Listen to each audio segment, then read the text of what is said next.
You want to build more muscle, and your friend told you that the best thing you can do is start a bulking phase. After all, eat big to get big, right?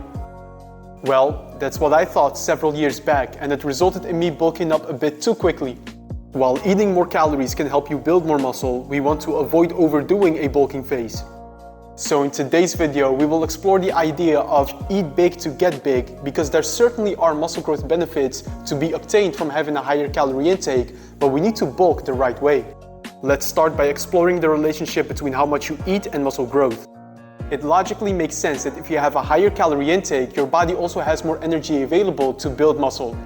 But do you actually have to be in a calorie surplus to build muscle? As I discussed in one of my recent body recomposition videos, muscle growth can also happen while you are in a calorie deficit. Especially if someone has a good amount of fat to lose, we consistently see in the research that you can build muscle while losing fat. Because next to getting energy from the foods you eat, your body can also tap into internal energy reserves like body fat to fuel its muscle growth needs. So for overweight individuals, it is generally not needed or recommended to go on a bulking phase if muscle growth is the goal. In this case, there is enough stored energy to facilitate muscle growth. But as someone leans down and becomes more cut, your body has less internal energy reserves available to fuel muscle growth, and this is where you can benefit the most from having a calorie surplus through your nutrition. This is why at some point in your fitness journey, it becomes necessary to eat more to build muscle, especially as you become more experienced in lifting weights as well. From the research, we see 4 specific benefits to having a calorie surplus in a bulking phase. First of all, training itself costs energy. If you have limited energy reserves available in the form of a lower body fat percentage and you start challenging yourself greatly in training, you can benefit from eating more to fuel your hard workouts. Secondly, the process of recovery and growth after your training takes energy as well. The human body uses ATP to synthesize or create actual new muscle proteins. ATP is basically the body's energy currency. So if we use more energy in the form of ATP in the muscle growth process, we can also benefit from giving your body more energy through a higher calorie intake. Thirdly, just carrying around more muscle costs energy. If you gain 1 kilogram of muscle, you burn roughly 13 calories extra per day. If you have a very low calorie intake, your body will be less willing to gain significant muscle because there's less energy available to support the extra muscle mass. And lastly, having an increased calorie intake improves the hormonal environment for muscle growth. Eating somewhat higher calories is good for your testosterone and growth hormone levels, which creates a more anabolic environment for growth. As you can see, there's a strong theoretical basis for maintaining a bulking phase if you want to build muscle. In fact, one of the biggest mistakes I see people making in their long-term fitness journey is that they are so focused on getting and staying lean that they never build their body up and always stay in a calorie deficit. Of course, if getting a lean and muscular physique is the goal, we will need periods of having a calorie deficit to shed body fat. But just as important as fat loss phases is having lean bulking phases in which you fuel your body for muscle growth. But this brings us to the interesting part of the video, and that is how much more should you then actually eat if you want to increase your muscle growth results. This is where I went wrong and went a bit overboard several years back in my bulking phase.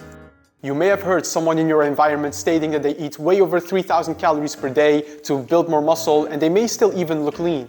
But having bulking phases with very high calories and staying lean is simply not the reality for most people. If during your fat loss phase you have to eat say between 17 to 2100 calories to lose body fat, it's very unlikely for you to benefit from having intakes upwards of 3,000 calories per day during a bulk. We cannot force muscle growth by feeding yourself a lot more.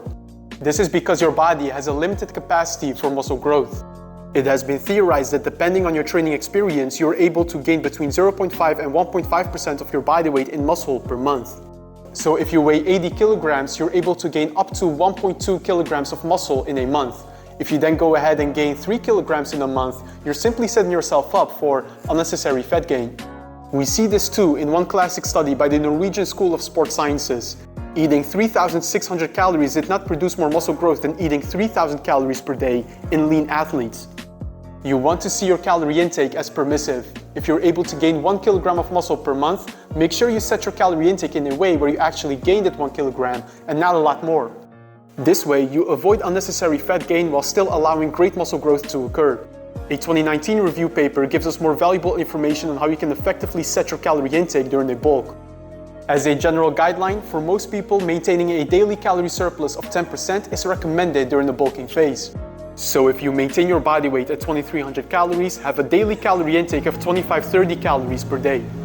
As you see, these are not extravagant figures. You also don't need a very large calorie surplus to make muscle growth happen. This is why I also like to call my bulking phases lean bulks. The aim is to give your body some extra calories to fuel more muscle growth, but to also keep your calorie intake reasonable to control body fat.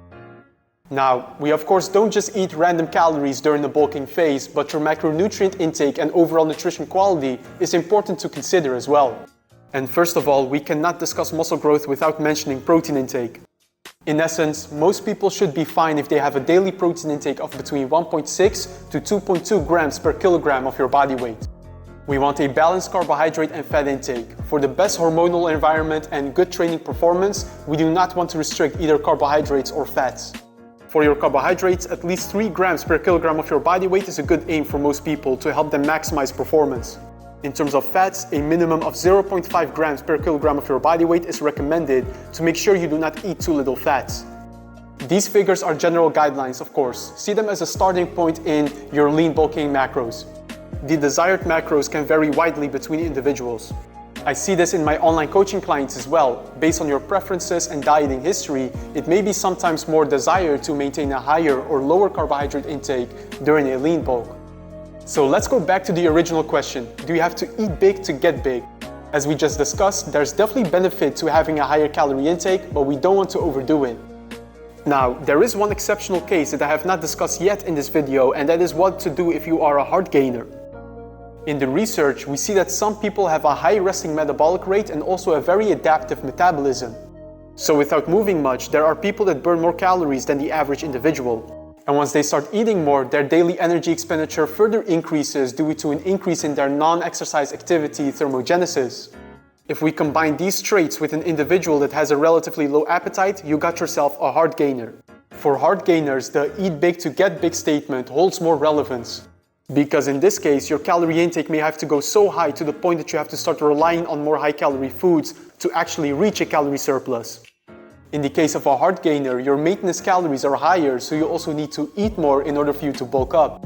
But still, a 10% calorie surplus is recommended also for hard gainers to not overshoot their body fat.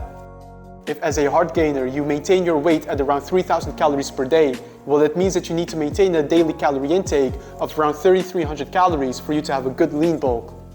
With that said, someone being an actual hard gainer is quite rare, but I still wanted to mention it for the completeness of this video. And that was all for today's video. I hope you now have a better understanding on how you can set your daily calorie intake to lean bulk up properly. As always, if you have any questions, feel free to leave them in the comments below. Also, if you found this video helpful, then leave me a thumbs up, subscribe to the channel if you haven't yet, and I will see you in that next video.